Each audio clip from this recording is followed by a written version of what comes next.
11వ వచనంలో ఉన్నట్టుగా సొలొమోను గారి మండపంలో యేసు ప్రభు కూడా అనేక సార్లు ఆ మండపంలో ఉండి వాక్యం చెప్పాడు. అదే వాళ్ళు ఏం చేస్తున్నారంటే ప్రభు ఎక్కడైతే కూడుకోమన్నాడో అక్కడ కూడుకున్నారు, ఎక్కడైతే ఆయన నిలబడి వాక్యం చెప్పాడో అక్కడికే వీళ్ళు కూడా వెళ్తున్నారు. అంటే దీని అర్థం ఏంటంటే ఆయన అడుగుజాడల్లో వాళ్ళు నడుస్తున్నారు. యేసు ప్రభు ఎక్కడైతే వాక్యం చెప్పాడో, ఎక్కడైతే ఆయన ప్రార్థన చేశాడో, ఎక్కడైతే ఆయన కూడుకున్నామన్నాడో అక్కడే కూడుకున్నారు. ఎందుకంటే సహోదరులారా సహోదరులారా, ఆ దినాల్లో మందిరాలు లేవు, దేవాలయం ఉంది కానీ అది దానికి అధిపతులు, అది అంతా మతం. ఆ విధముగా వారు ప్రజలతో మాట్లాడుతుండగా యాజకులు వచ్చారు, దేవాలయపు అధిపతి వచ్చాడు, సద్దూకాయలు వచ్చారు. వారు ప్రజలకు బోధిస్తూ ఉండగా యేసును బట్టి మృతుల్లో నుండి పునరుద్ధానము కలుగునని ప్రకటించటై చూచి కలవరపడ్డారు. దేన్ని బట్టి? యేసును బట్టి. ప్రభు అయిన యేసును బట్టి మృతుల్లో నుండి పునరుద్ధానం కలుగుతుంది. సహోదరులారా గమనించండి, దేనిని బట్టి పునరుద్ధానం? యేసును బట్టి. అది గుర్తుపెట్టుకోవాలి మనం. యేసును బట్టే మనకు పునరుద్ధానం, కానీ మన భక్తిని బట్టి మన శక్తిని బట్టి కాదు, యేసును బట్టి. కాబట్టి మనం విశ్వసించింది యేసును, ప్రభు అయిన యేసునందు విశ్వాసం ఇచ్చాం. ఆయనను బట్టే మనం లేస్తాం. రేపు ఆయన యందు విశ్వాసం ఉంచిన వాడే లేస్తాడు. మృతుల్లో నుండి పునరుద్ధానం కలుగునని ప్రకటించటయు చూచి కలవరపడ్డారు. వారి మీదకు వచ్చారు, వారిని బలత్కారముగా పట్టుకున్నారు. సాయంకాలం అయినందున మర్నాటి వరకు, ఎందుకంటే సాయంత్రం అయింది, పగలు 3 గంటలకు కదా వాడిని స్వస్థపరిచింది. ఎవరిని? పుట్టుకతో గుడ్డివాడిని స్వస్థపరిచిన తర్వాత సొలొమోను మండపంలో ఉన్నారు వీళ్ళు. అక్కడ మాట్లాడుతున్నారు వీళ్ళు ప్రజలతో. సాయంకాలం అయింది. సాయంకాలం అయ్యేసరికి వారు మర్నాటి వరకు వారిని కావల్లో ఉంచారు. ఎందుకంటే వాళ్ళకు ఒక ప్రైవేట్ జైలు ఉంది. ఎవరికి? మొదటి నుంచి ప్రధాన యాజకులు, శాస్త్రులు, పరిచయులకు వాళ్ళందరికీ ఒక ప్రైవేట్ జైలు ఉంది. వాళ్ళు కొంతమందిని అరెస్ట్ చేయగలరు, అరెస్ట్ చేసి ఆడ పెడతాడు. అట్లనే కావల్లో ఉంచారు పేతురు, యోహాను. వాక్యము వినిన వారిలో అనేకులు నమ్మారు. చూసారా? మాట్లాడిన వాళ్ళు పేతురు, యోహానులు. నమ్మకం కలిగించిన వాడు పరిశుద్ధాత్మ. పాపమును గూర్చి, నీతిని గూర్చి, తీర్పును గూర్చి లోకమును ఒప్పుకొల చేస్తాడు పరిశుద్ధాత్ముడు. మనం మాట్లాడాల, మనం మాట్లాడకుండా నోరు మూసుకొని కూర్చోకూడదు. యేసు ప్రభునందు విశ్వాసం ఉంచిన మనము మాట్లాడాలి. మాట్లాడినప్పుడే మనము ఏదో విధంగా వాళ్ళ మాటలోకి మనం వెళ్ళాలి. వెళ్ళినప్పుడు వారు నమ్మారు, అనేకులు నమ్మారు. ఇక్కడ సంఖ్య ఇలా, వాక్యము వినిన వారిలో అనేకులు అన్నాడు. వారిలో పురుషుల సంఖ్య చెప్పాడు. పురుషుల సంఖ్య 5,000 అంటే స్త్రీలు ఎంతమంది ఉంటారు? ఇక్కడ పురుషులు ఎక్కువ, స్త్రీలు ఎక్కువ. ఇక్కడ స్త్రీలే ఎక్కువ. కాబట్టి 5,000 పురుషులుంటే దాదాపు 10,000 స్త్రీలు ఉంటారు. కాబట్టి ఆ విధముగా దినదినము దేవుని సేవ జరుగుతూ ఉండగా సంఘము క్షేమాభివృద్ధి పొందుతుంది. అనేకులు సంఘములో చేర్చబడుతున్నారు. అందరూ యూదులేనండి, అందరూ యూదులు, ఇశ్రాయేలీలే. ఇంకా అన్యులకు సువార్త వెళ్ళల. మర్నాడు వారి అధికారులను, పెద్దలను, శాస్త్రులను యెరూషలేములో కూడుకున్నారు. ఎవరు? అధికారులు, పెద్దలు, శాస్త్రులు. ప్రధాన యాజకుడైన అన్నయ్య కైపయు, యోహానును, అలెగ్జాంద్రును, ప్రధాన యాజకుని బంధువులందరూ వారితో కూడా ఉన్నారు. అంటే ఈ బంధువులందరిలో ఉన్న వాళ్ళలో ఒకళ్ళు చూద్దాం. ఒక అతన్ని గురించి మనం చదువు ఇక్కడ పాయింట్ అవుట్ చేసుకోవాలి. ఎవరంటే చూడండి, 7వ వచనం చదవండి. వారు పేతురు యోహానును మధ్య నిలవబెట్టి. కాబట్టి ఇప్పుడు ప్రధాన యాజకులతో ఉన్న వాళ్ళలో యోహాను ఎవరు? ఈ ప్రధాన యాజకులతో ఉన్న యోహాను ఎవరంటే మేము చూసాము. జాన్ మార్క్ అతని పేరు. ఏం పేరు? మార్కు. మార్కు ప్రధాన యాజకుడు బంధువు. ఏ మార్కు? మార్కు తల్లి అయిన మరియ ఇంట్లో కూడుకున్నారని ఉంది కదా. చూడండి, మార్కు తల్లి అయిన మరియ ఇంట్లో కూడుకున్నారు. 12వ అధ్యాయం. ఒకవేళ మేడగది అది అనేమో మనకు తెలియదు. అక్కడ మాత్రం ఆ మాట రాశాడు. ఈరోజు కూడికి ఎక్కడ? 12వ వచనం. 12 ఇట్లు ఆలోచించుకొని అతడు మార్కు అను మారు పేరు గల యోహాను తల్లి అయిన మరియ ఇంటికి వచ్చెను. అక్కడ అనేకులు కూడి ప్రార్థన చేయుచుండిరి. అది జాన్ మార్క్ అంటారు అతను. కాబట్టి జాన్ మార్క్ ఎక్కడ ఎందుకున్నాడు? ఏం జరిగిద్దో చూద్దామని. ఎందుకు? ఇతను ప్రధాన యాజకుడు బంధువు. అందువల్ల ప్రధాన యాజకులు బంధువులందరూ కూడొచ్చారు కాబట్టి జాన్ మార్క్ కూడా వచ్చాడు. జాన్ మార్క్ ఎవరు? పేతురు ద్వారా రక్షించబడ్డవాడు. ఎవరి ద్వారా? పేతురు ద్వారా రక్షించబడ్డాడు. కాబట్టి పేతురును వాళ్ళు పట్టుకున్నారు కాబట్టి జాన్ మార్క్ వచ్చాడు. సహజమే కదా.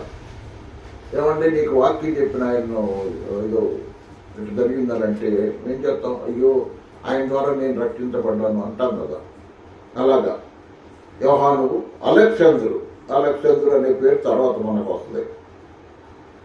ప్రధాన యాజకుని బంధువులు అందరూ వారితో కూడా ఉన్నారు. వారు పేతురు యోహాను మధ్యన నిలవబెట్టి, మీరు ఏ బలము చేత ఏ నామమును బట్టి దీన్ని చేస్తురి అని అడుగగా, వాళ్ళు అడిగింది ఏంది? ఏ బలము చేత ఏ నామమును బట్టి ఇచ్చేశారు అని అడిగారు. పేతురు పరిశుద్ధాత్మతో నిండిన వాడై.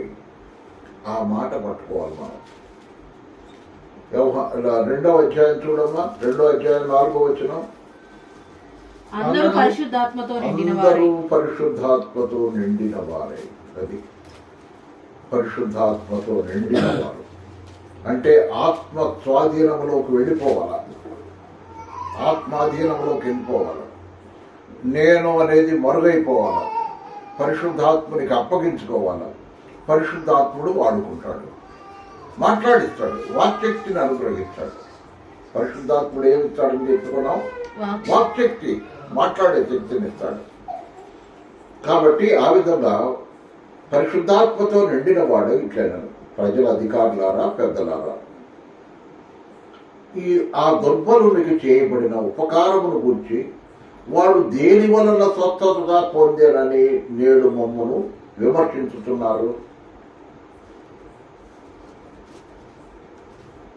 అంతే కదా. దేని వలన స్వస్థత పొందినని నేడు మమ్మల్ని విమర్శిస్తున్నారు కనుక మీరు అందరూ, అంటే ఇక్కడ కూడిన వాళ్ళందరూ, ఇశ్రాయేలు ప్రజలందరూ తెలుసుకోవాల్సిందేమనగా, అంటే మీరు తెలుసుకోవాలా, తెలియదు ఒకటి ఉందా మీకు. ఏంటంటే, మీరు సిలువ వేసినట్టు మృతుల్లో నుండి దేవుడు లేపినట్టునైనా నజరీయుడైన యేసుక్రీస్తు నామముననే వీడు స్వస్థత పొందాడు.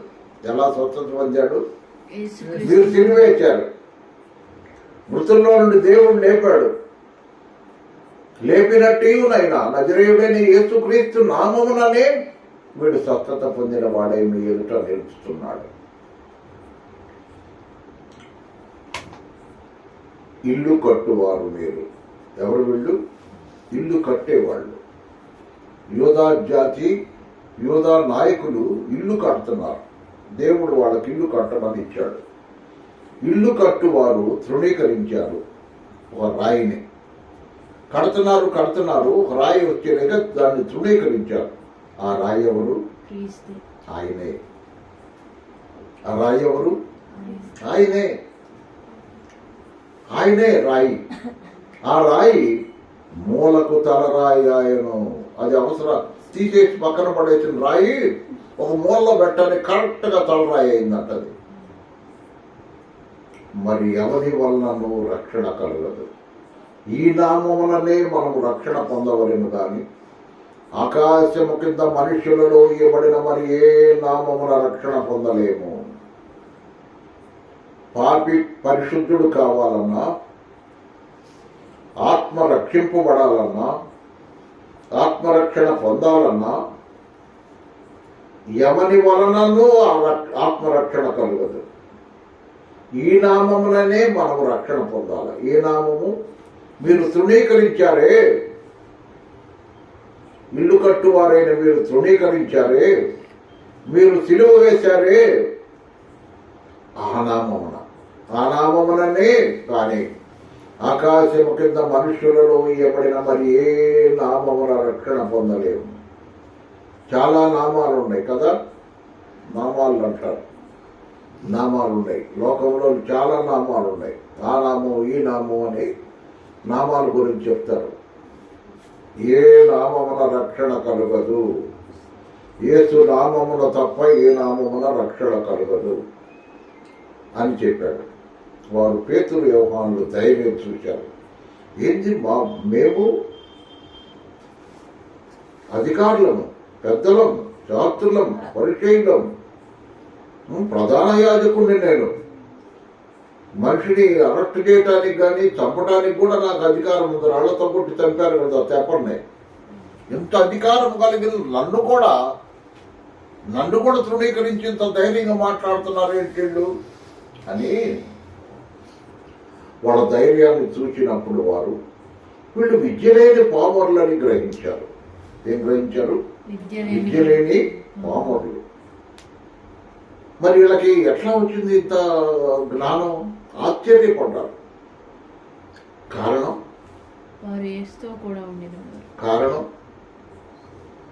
మాట్లాడువారు కాదు. మీ తండ్రి ఆత్మ మీలో ఉండి మాట్లాడు. అది ప్రభు అయిన యేసుక్రీస్తు వారు చెప్పాడు. ఏం మాట్లాడాలో మీకు తెలియదు. ఏం మాట్లాడాలని భయపడబాకండి. మీ తండ్రి ఆత్మ మీలో ఉండి మాట్లాడను. అంత మాత్రమే కాదు, ఇక్కడ వాళ్ళు తెలుసుకున్నది ఏంటో తెలుసా? యేసుతో కూడా ఉండిన వారని గుర్తెరిగిరి. ఎవరంటే వీళ్ళు యేసుతో కూడా ఉండిన వారు. అప్పుడు దాకా వాళ్ళకు గుర్తు రాలా, వీళ్ళు ఎవరో గుర్తు రాలా. ఆ మాటలు విన్న తర్వాత అప్పుడు గుర్తొచ్చింది. ఏమని? వీళ్ళు యేసుతో కూడా ఉన్నవారు. యేసు నామమునని ఎందుకన్నారంటే, యేసు నామమున రక్షణ యేసు నామమున అనే మాట ఎప్పుడైతే వాళ్ళు అన్నారో, యేసుక్రీస్తు నామముననే వీడు స్వస్థత పొందాడు అన్నారో, అప్పుడు వీళ్ళు యేసుకు సంబంధించిన వాళ్ళు అన్నారు. ఎవరికి?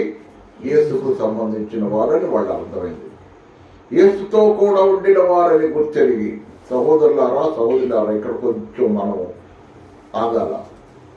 యేసుతో కూడా ఉన్నావా నువ్వు? యేసుతో ఉంటే ఆయన నిన్ను వాడుకుంటాడు.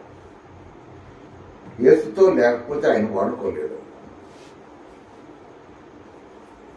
యేసులాగా ఉండాలని, యేసుతోనే నడవాలని, యేసులాగా ఉండాలని, యేసుతోనే నడవాలని, నిలవాలని, గెలవాలని, యేసునందే ఆనందించాలని, ఇదే నా కోరిక,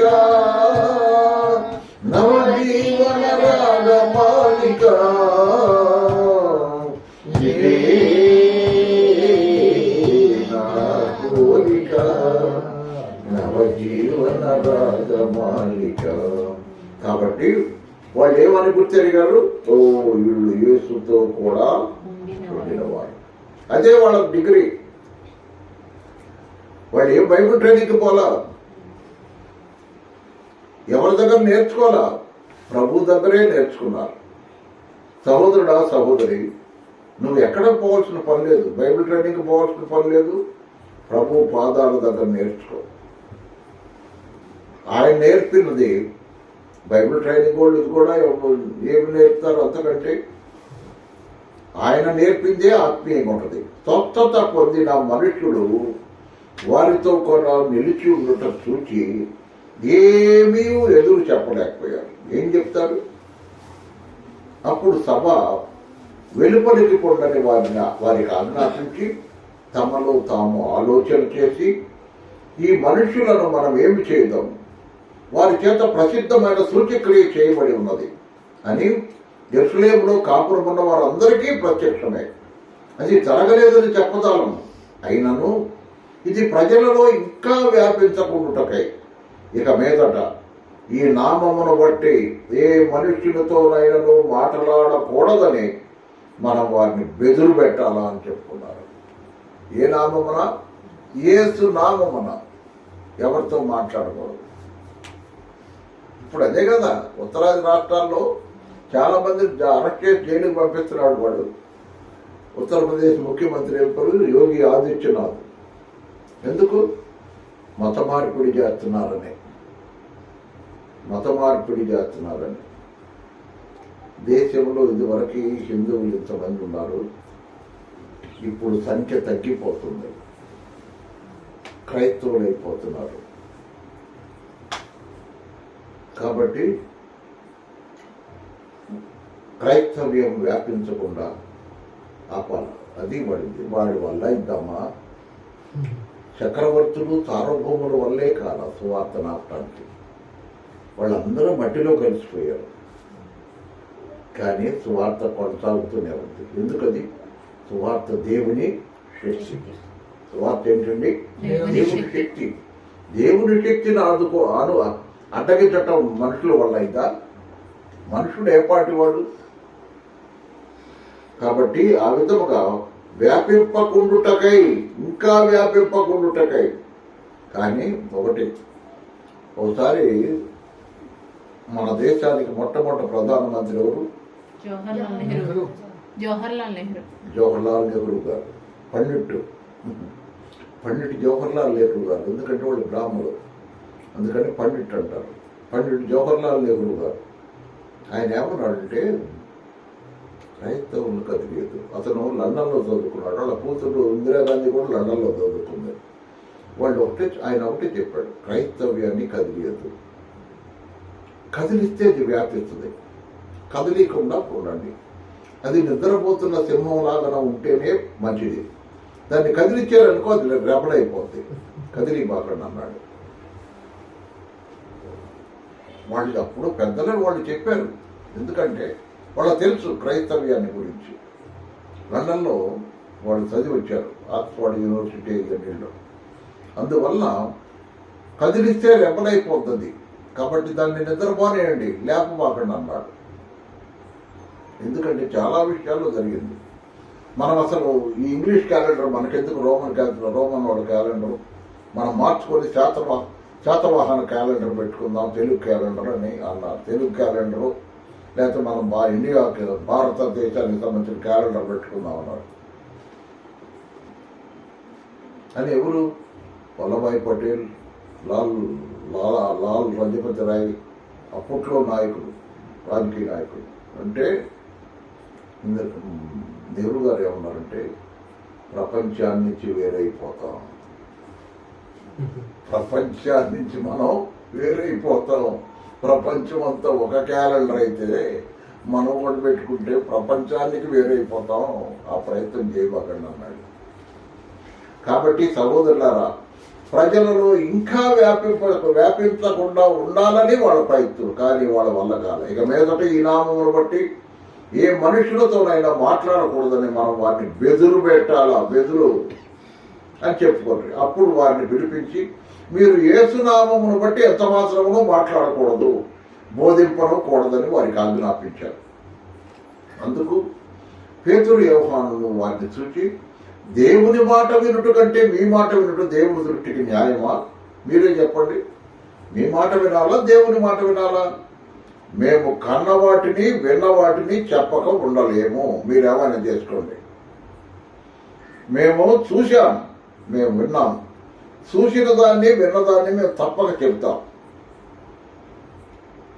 అదే యోహాను రాసిన మొదటి పత్రికలో యోహాను అన్నాడు. చూడండి, యోహాను రాసిన మొదటి పత్రికలో ఆ మాటే చెప్పాడు. చూడు, జీవవాక్యమును గూర్చి 1వ అధ్యాయం. జీవవాక్యమును గూర్చినది, జీవవాక్యమును గూర్చినది ఆది నుండి ఏది ఉండెనో మేమేది ఏది వింటిమో కనులారా ఏది చూచితిమో ఏది నిదానించి కనుగొంటిమో మా చేతులు దానిని తాకి చూచెను.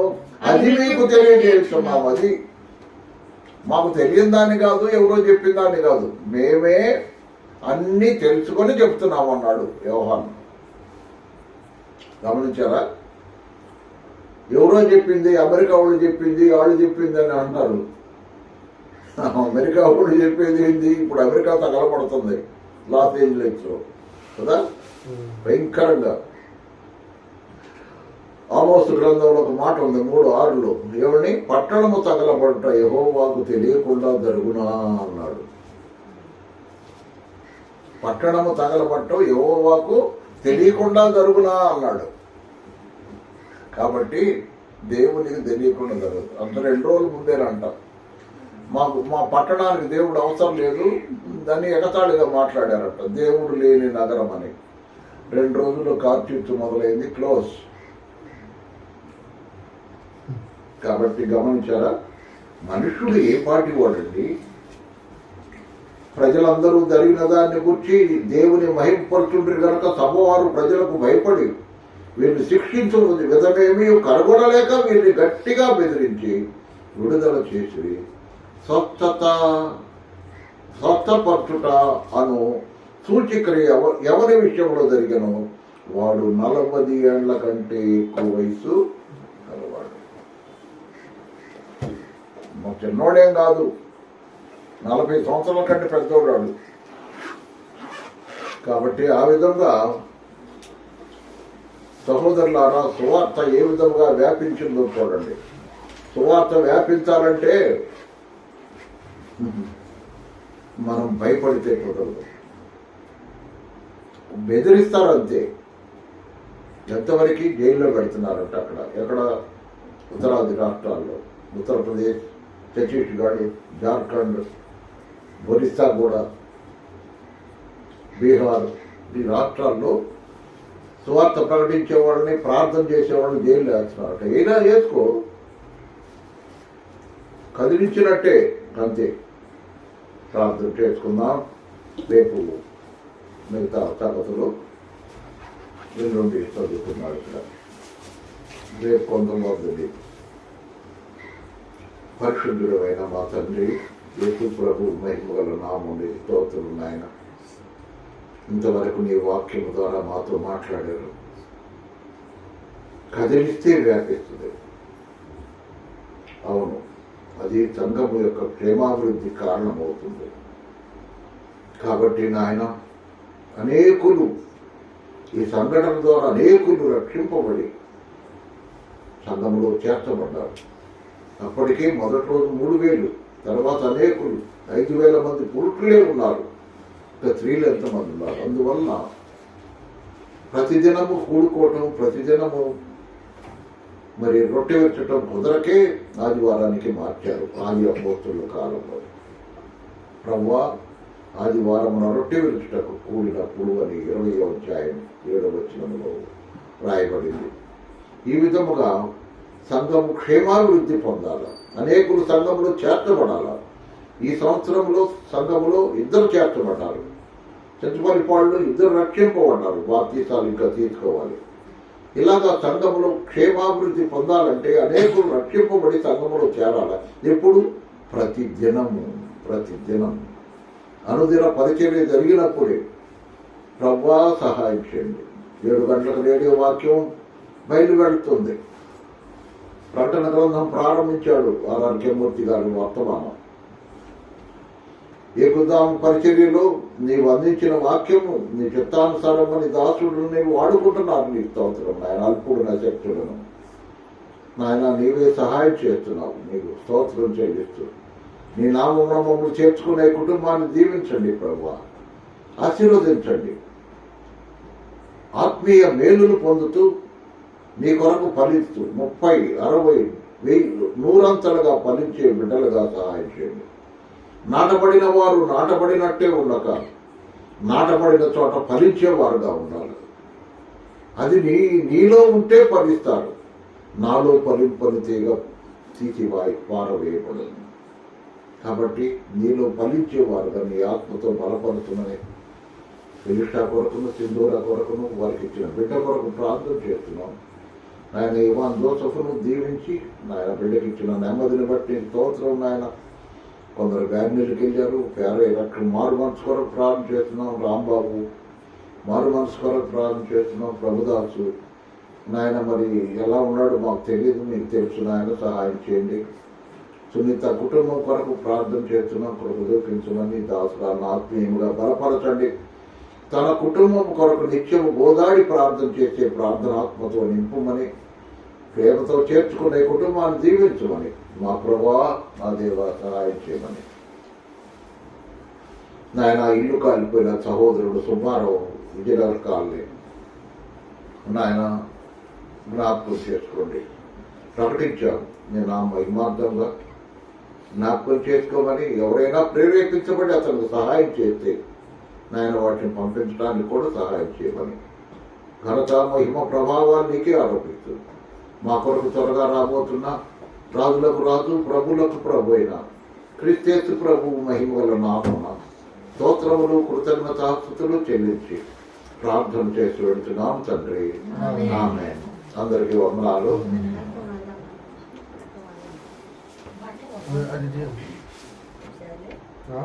దాంట్లో కూడా కనిపోయింది.